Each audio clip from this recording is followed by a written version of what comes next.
Shalom, selamat sore ibu-ibu yang dikasihi Tuhan. Kita hari ini akan mendengarkan renungan singkat yang diambil dari Filipi 4 ayat 6 sampai dengan 9. Ibu-ibu yang dikasihi Tuhan, sebelum kita mendengarkan renungan singkat di dalam ibadah KPP pada hari ini, kita akan berdoa terlebih dahulu.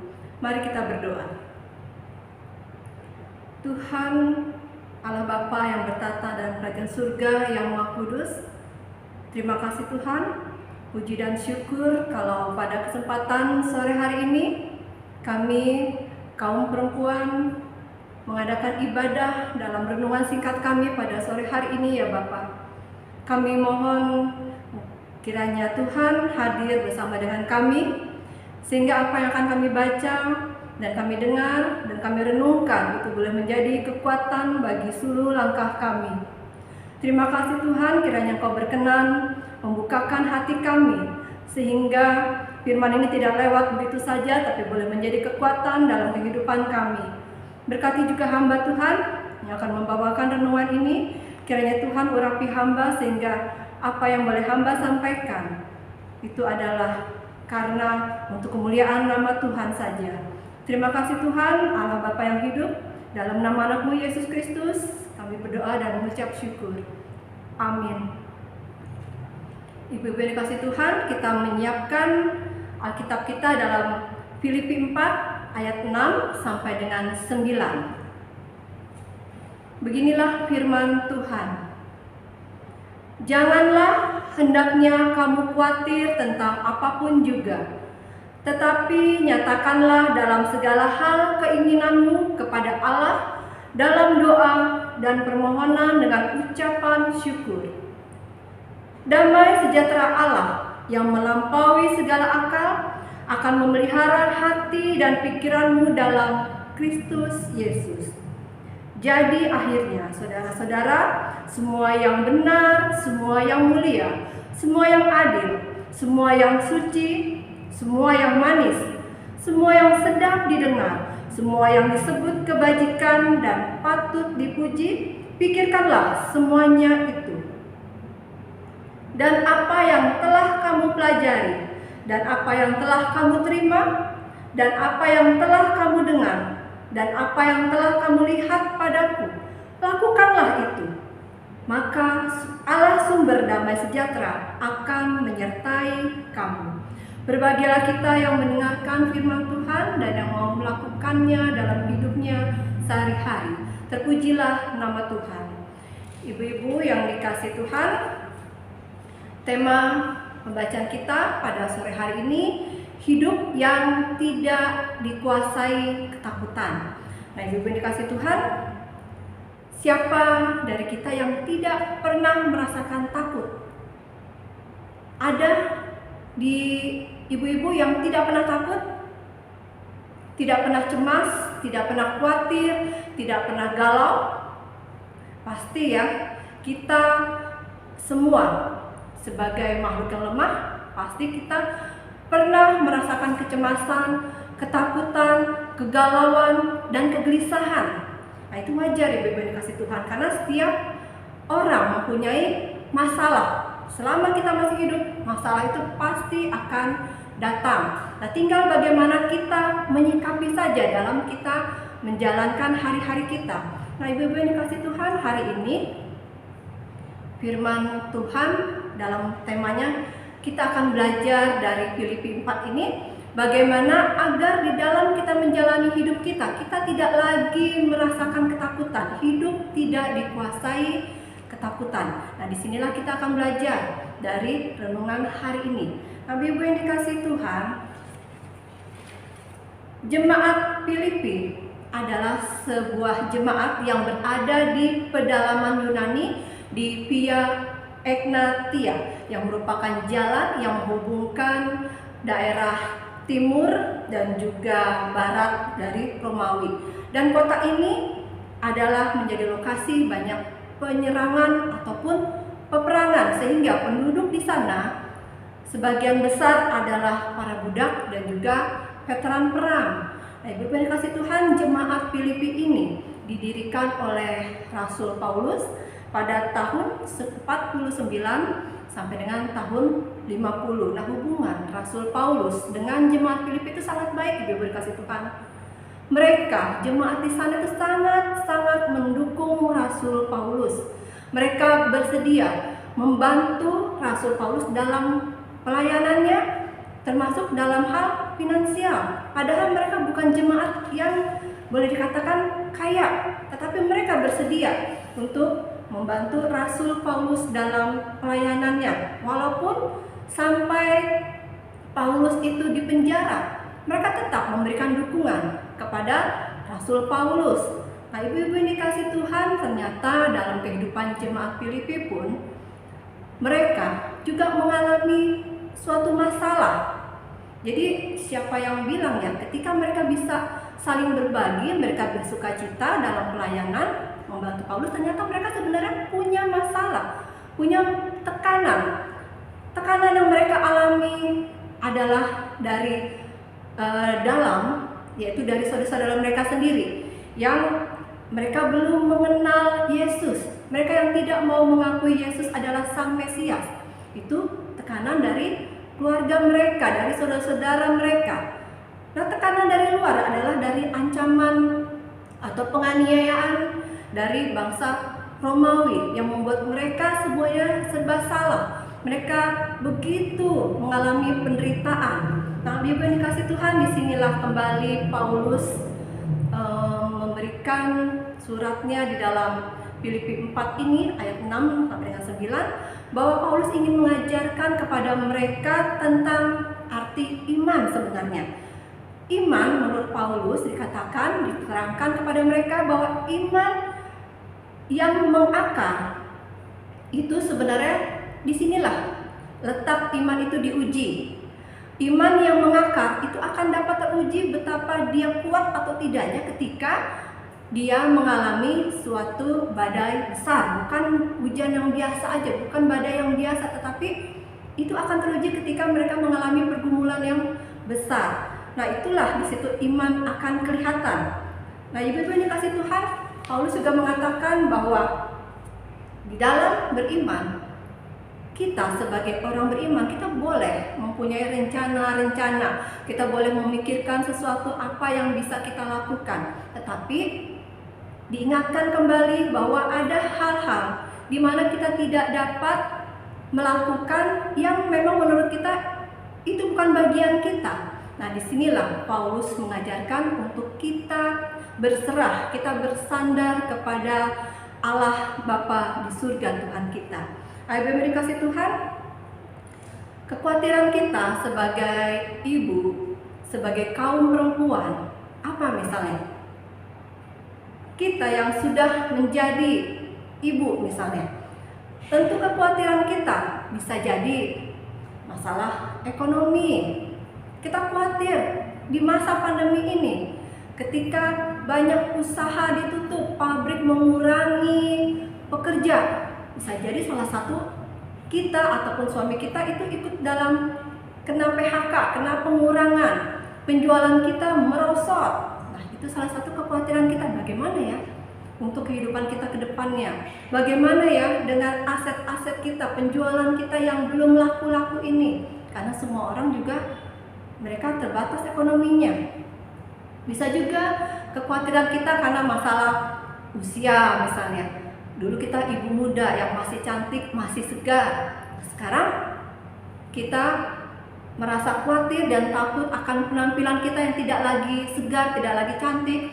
Kita khawatir, kita takut suami kita, jangan-jangan suami kita akan mengkritik kita, suami kita akan membandingkan kita dengan orang lain. Nah, seperti itu bisa saja mungkin menjadi kecemasan kita, kekhawatiran kita dan ketakutan kita. Nah, ada lagi misalnya, apalagi yang menjadi ketakutan bagi kita kaum perempuan? Misal anak kita belum bekerja, kita juga khawatir. Sudah umur 21 tahun, anak kita belum dapat pekerjaan misalnya. Sudah tamat SMA, sudah tamat STM, tapi kita belum bisa mencari pekerjaan, anak kita belum bekerja. Apa yang harus saya lakukan Tuhan? Itu juga menjadi kekhawatiran kita, ketakutan kita bagaimana dengan anak kita. Begitu juga dengan ketika anak kita sudah berusia misalnya 27, 28 yang sudah waktunya akan menikah mungkin. Itu juga menjadi ketakutan, kekhawatiran kita. Siapa jodoh anak kita ya Tuhan? Siapa kira-kira yang akan mendampingi putra atau putri kami ya Tuhan? Itu juga kan menjadi suatu pemikiran. Nah, Ibu-ibu dikasih Tuhan, banyak lagi hal masalah, belum lagi rumah tangga yang belum dikaruniakan anak, belum lagi perempuan-perempuan yang belum memiliki pasangan misalnya juga. Nah, semua masalah-masalah itu akan dapat dialami oleh kita. Nah, masalahnya bagaimana kita menyikapi masalah itu, Ibu-ibu dikasih Tuhan, supaya masalah-masalah yang ada itu tidak membuat kita menjadi terpuruk. Masalah harus segera dapat diatasi bersama di dalam Tuhan. Nah, kita tidak dapat membuat sesuatu menurut keinginan kita. Jika kita sudah berusaha, kita sudah memikirkan, tetapi ada bagian di mana peran Tuhan yang akan bekerja. Nah, disinilah ibu-ibu yang dikasih Tuhan, Paulus memberikan firman Tuhan pada hari ini untuk kita dapat menghilangkan kekhawatiran kita, sehingga kehidupan kita tidak lagi dihantui, tidak lagi diliputi oleh rasa ketakutan. Nah, firman Tuhan mengatakan di dalam ayat 6, Filipi 4 ayat 6 dikatakan, janganlah hendaknya kamu khawatir. Ibu kasih Tuhan, Paulus mengingatkan jangan hendaklah kamu khawatir. Di dalam Alkitab pun dikatakan burung-burung di udara dia pelihara, bunga di taman dia hiasi. Jangan kamu khawatir tentang apa yang akan kamu makan, kamu pakai, dan segalanya. Kata Tuhan, jangan khawatir, tetapi nyatakanlah dalam segala hal keinginanmu dalam doa kepada Allah. Nah, itulah yang diajarkan oleh Paulus, ibu yang dikasih Tuhan. Kita nyatakan keinginan kita kepada Allah. Jangan kita terlalu banyak curhat kepada orang. Bisa jadi orang itu mungkin tidak akan bisa memenuhi, paling hanya memberikan saran, iya bisa. Tetapi jalan keluar yang terbaik ketika kita boleh menceritakan isi hati kita kepada Tuhan adalah dengan cara berdoa, mendekatkan diri kepada Tuhan. Nah, di situ berkata segala keinginanmu kepada Allah dalam doa dan permohonan dengan ucapan syukur. Jadi ucapan syukur itu perlu, ibu-ibu dikasih Tuhan.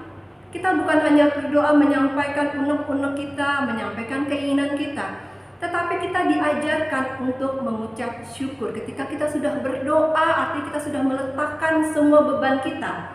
Kita sudah menerima, sudah berkompromi dengan Tuhan, baru Tuhan, aku sudah memberikan segala kekhawatiranku ke dalam tangan-Mu ya Tuhan.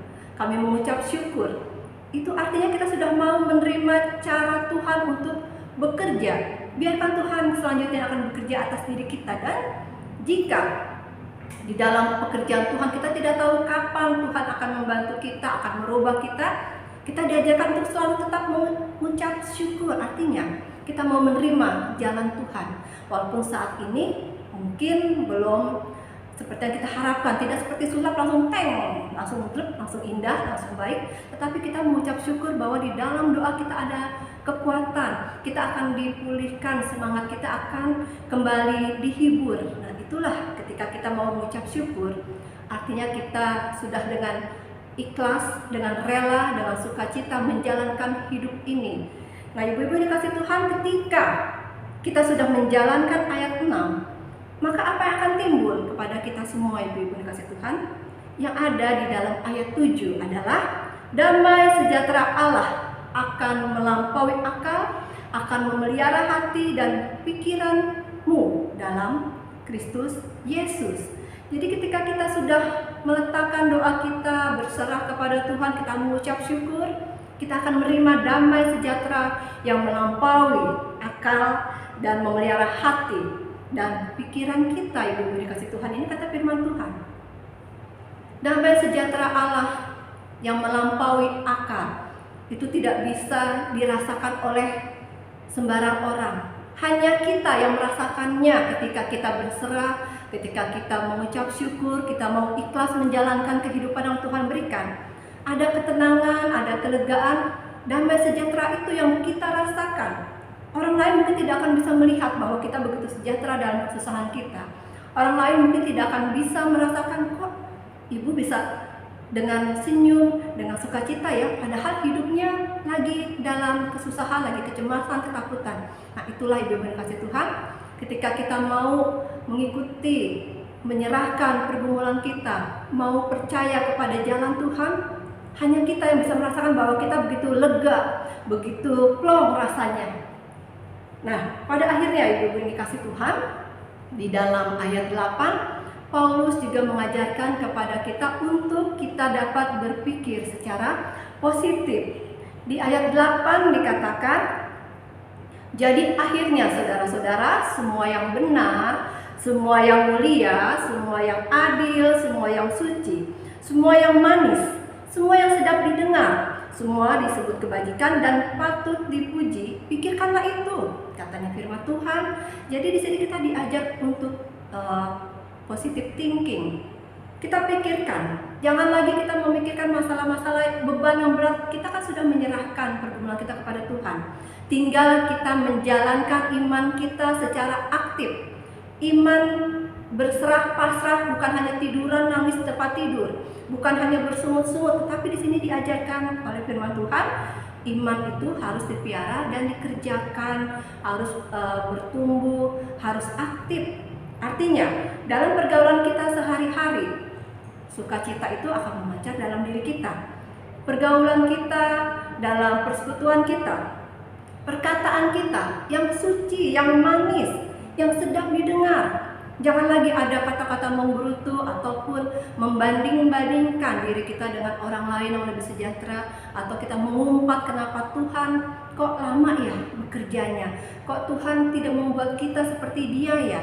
Nah, jangan lagi pikiran kita dikotori seperti itu, tetapi kita berpikir secara positif.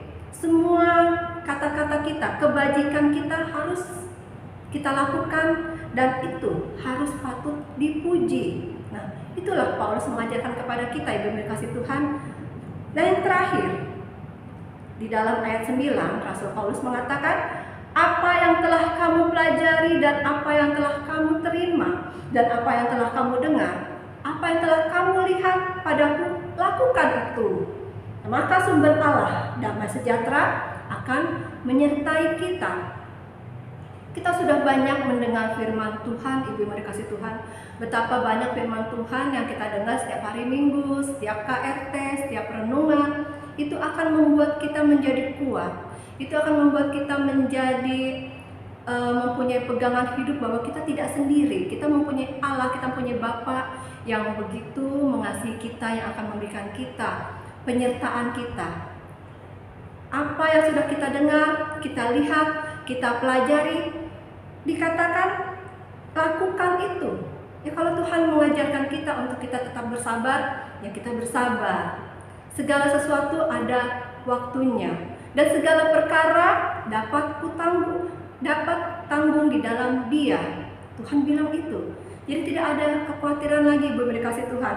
Nah, jika kita sudah melakukan firman Tuhan pada hari ini, maka Allah, sumber damai sejahtera, yang akan menyertai kita, bukan lagi roh ketakutan, tetapi damai sejahtera yang akan menghiasi hidup kita. Walaupun sebenarnya secara kasat mata orang melihat kita belum mengalami perubahan, tetapi secara rohani, secara hati kita, damai sejahtera itu ada bersama kita. Dan otomatis ketika kita mau menerima damai sejahtera Allah, perubahan kita pasti akan kelihatan nyata, ibu-ibu dikasih Tuhan. Nah, ibu-ibu dikasih Tuhan, apapun kekhawatiran kita, apapun ketakutan kita, kecemasan kita, masalah kita, pada sore hari ini kita bersyukur, kita mendengarkan firman Tuhan, sehingga kita menjadi kekuatan, menjadi dipulihkan, dan kita percaya bahwa ini ada rencana Tuhan di dalam kita menghadapi hari-hari kita, apalagi di tengah pandemi saat ini, di mana katanya Omikron sudah banyak. Nah, kita tidak perlu khawatir karena Allah, karena Bapa kita, Tuhan kita akan menyertai kita. Percayalah Ibu-ibu yang dikasih Tuhan, bahwa kita tidak akan berjalan seorang diri selama kita mau menyerahkan hidup kita di dalam tangan pengasihan Tuhan. Kiranya firman Tuhan memberkati kita semua. Amin. Ibu-ibu yang dikasih Tuhan, jika ada yang berkerinduan ingin memberikan persembahan bagi Komisi Kaum Perempuan, dapat memberikannya langsung kepada komisi atau menitipkannya di gereja, dimasukkan ke dalam amplop dengan bertuliskan persembahan untuk kaum perempuan. Baik ibu-ibu yang dikasih Tuhan, kita akan menutup renungan singkat kita pada sore hari ini, dan kita akan mengakhirinya dengan berdoa. Mari kita berdoa. Tuhan Allah Bapa, Engkau Allah yang hidup. Bapa kami percaya bahwa pada sore hari ini Tuhan, kami bersukacita untuk firman Tuhan, karena kami percaya bahwa dalam kehidupan kami memang benar Tuhan. Kami banyak memiliki segala ketakutan kami akan masa depan kami, masa depan putra-putri kami, masa depan keluarga kami. Kami percaya bahwa kami juga memiliki sakit penyakit yang mungkin belum dapat disembuhkan hingga hari ini ya Bapa. Kami percaya di dalam nama-Mu ya Tuhan. Kiranya dalam firman-Mu pada hari ini dapat menguatkan kami, dapat menolong kami dari ketakutan kami ya Bapa. Kami mengucap syukur Tuhan, biar kiranya firman ini boleh menjadi kekuatan bagi hari-hari kami, dan kami akan belajar untuk selalu menyerahkan pergumulan kami ke dalam tangan-Mu Bapa, sehingga damai sejahtera Allah kiranya boleh ada bersama dengan kami ya Bapa. Berkati Tuhan Komisi Kaum Perempuan, para pengurusnya ya Bapa. Kami percaya bagi mereka untuk bekerja lebih giat di dalam ladang Tuhan. Mereka boleh bekerja untuk pelayanan-Mu ya Bapa. Kami percayakan juga anggota kaum perempuan ya Bapa. Kami percaya bahwa setiap mereka yang mendengarkan ibadah pada saat ini dalam renungan ini Bapa, Tuhan berkati ya Tuhan. Berkati mereka dalam pergumulan mereka ya Bapa. Mereka yang sakit, kiranya Tuhan sembuhkan. Kami teringat kepada Ibu Selisibal, Ibu Mustamu. Kami percaya bahwa di dalam nama-Mu Yesus Engkau memberikan kesembuhan pada mereka semua. Ibu Ani Bapa, kiranya Kau menjamah Ibu Ani juga ya Bapa. Dan kami percaya juga pada mereka yang sakit yang tidak disebutkan namanya pun, kiranya Tuhan Kau berkenan menjamah mereka dengan bilur-bilur darah-Mu Bapa. Engkau tabib yang ajaib Tuhan. Kami percaya bahwa di dalam nama-Mu tidak ada yang mustahil Bapa. Berikan pada mereka kekasih-kekasih kami yang sakit, yang merindukan uluran tangan Tuhan, kesabaran, ketaatan dan ketekunan untuk menerima kesembuhan dari Tuhan melalui dokter dan obat-obatan yang mereka pakai. Terima kasih juga Tuhan. Kami berdoa bagi kaum perempuan yang juga mempunyai pergumulan lainnya Bapa. Dalam rumah tangga mereka kiranya pun Tuhan mau angkat mereka ya Bapa. Tuhan angkat segala pergumulan mereka, sehingga di dalam nama Tuhan Yesus Tuhan memberikan kepada mereka damai sejahtera yang melampaui akal pikiran kami semua ya Bapa. Terima kasih Tuhan. Kami percayakan bahwa di dalam nama Tuhan Yesus kami juga berdoa untuk seluruh pekerja di gereja-Mu, Bapak Pendeta beserta keluarga, para penatua beserta keluarga, komisi, juga panitia dan perbendaharaan beserta keluarganya juga. Tuhan berkati mereka yang bekerja di dalam nama Tuhan Yesus. Kiranya mereka boleh melakukan pekerjaan yang baik, mereka boleh menjadi pekerja-pekerja Tuhan yang melayani Tuhan dengan sungguh-sungguh. Terima kasih Tuhan. Kami berdoa untuk bangsa dan negara kami ya Bapa. Di tengah pergumulan kami saat ini Tuhan, di tengah ekonomi kami yang kacau, di tengah sakit penyakit corona Omikron, wabah corona saat ini Bapa, kami mohon juga Tuhan kiranya tolong pemerintahan kami untuk dapat mengatasi segala pergumulan, baik itu segala penyakit yang ada saat ini, wabah kami ya Bapa, dan juga perekonomian kami. Kiranya Tuhan berkati para pemimpin kami agar mereka dapat bekerja secara arif, adil, dan bijaksana ya Bapa. Berikan kepada pemimpin kami Tuhan kesehatan, kebijakan, juga hikmat dari Tuhan. Terima kasih Bapa Allah yang hidup, Bapa yang baik, Bapa yang kami sembah dalam nama-Mu Yesus Kristus. Kami akan mengakhiri renungan singkat bagi kaum perempuan pada sore hari ini Tuhan. Tapi kami percaya bahwa firman-Mu akan tetap bersama kami hari ini dan selama-lamanya. Dan pada akhirnya ya Bapa, kami menaikkan doa ini ke dalam tangan-Mu dengan doa yang telah Tuhan ajarkan kepada kami demikian. Bapa kami yang ada di surga, dikuduskanlah nama-Mu, datanglah kerajaan-Mu, jadilah kehendak-Mu di bumi seperti di surga. Berikanlah pada kami pada hari ini makanan kami yang secukupnya. Dan ampunilah kami akan kesalahan kami seperti kami juga mengampuni orang yang bersalah kepada kami. Dan janganlah bawa kami ke dalam pencobaan, tapi lepaskanlah kami dari yang jahat. Karena Engkau yang punya kerajaan dan kuasa dan kemuliaan sampai selama-lamanya. Amin. Terima kasih Ibu-ibu yang dikasih Tuhan. Kita akan bertemu kembali dalam renungan ataupun ibadah singkat di hari Jumat yang akan datang. Tuhan Yesus memberkati kita semua. Amin.